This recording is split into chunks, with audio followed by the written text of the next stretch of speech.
How are you doing today? I'm great. Thanks for asking me in. Good. Well, I'm really excited to talk to you about your book. So tell us, what is it about in a nutshell? Well, it's a book about how we're working on creating a healthy planet and a healthy society, except that it says that most of the ways people are going about it will not get us there and not get us there in time. So it's providing stories, case histories of real companies, Fortune 500 down to small ones like seventh generation consumer products like Colgate, all the way over to people like Intel and Agilent and high-tech businesses, and how it is you really do create vitality, viability, and health for systems. And tell us one of those stories about one of those companies. Well, let's see. I think the one people love hearing the most, so we'll start with that, is out of South Africa. So 2 years before the elections and a year afterward, you can imagine the chaos there. Colgate wasn't sure they could keep that facility open. They sent Stelios Sessos, who was the general manager, and said, go figure this out. You know, we may not can stay there.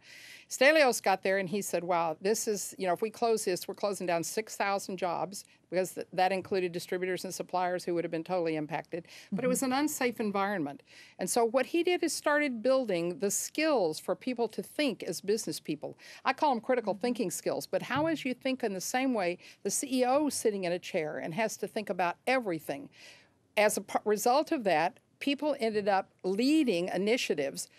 For example, Isaac Michiel, who was a detergent tower operator, said, I want to make a promise to do something for the health of the children who, you know, don't live very long and they're very unhealthy while they do, and start with my township, Soweto. He worked with dentists. He worked with Colgate's toothpaste. He built economic development through having the women who were respected in the community work with the dentists, get educated, rebuild the health of children. They were doubling in double digits every year for the improvement of the health of the children.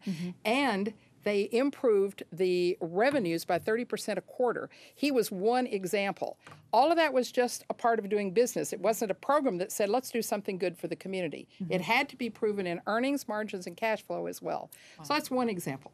And so you have 35 years experience and have all these stories put in this book. I do. And where can people buy the book? Well, you can get it in the traditional ways, like online with Amazon. It's digital and print, or you can go to your local bookstore, which I recommend, and support them also. It's available everywhere. Great. And then what are you doing at Business Climate 2011, and why are you excited to be here? Mark Gunter wrote a blog about my book that stirred so many people up. He got more interaction than he'd ever had. And so I came here at Andrew's request because he wanted to create that same experience of us having a deep and different dialogue than the usual voices and speakers and are we doing good and who's doing what. And so I literally came here to stir up a different conversation, but grounded in real experience of doing it a very different way. And I'm loving it. Well, I love what you're doing, and you are just a breath of fresh air. And I'm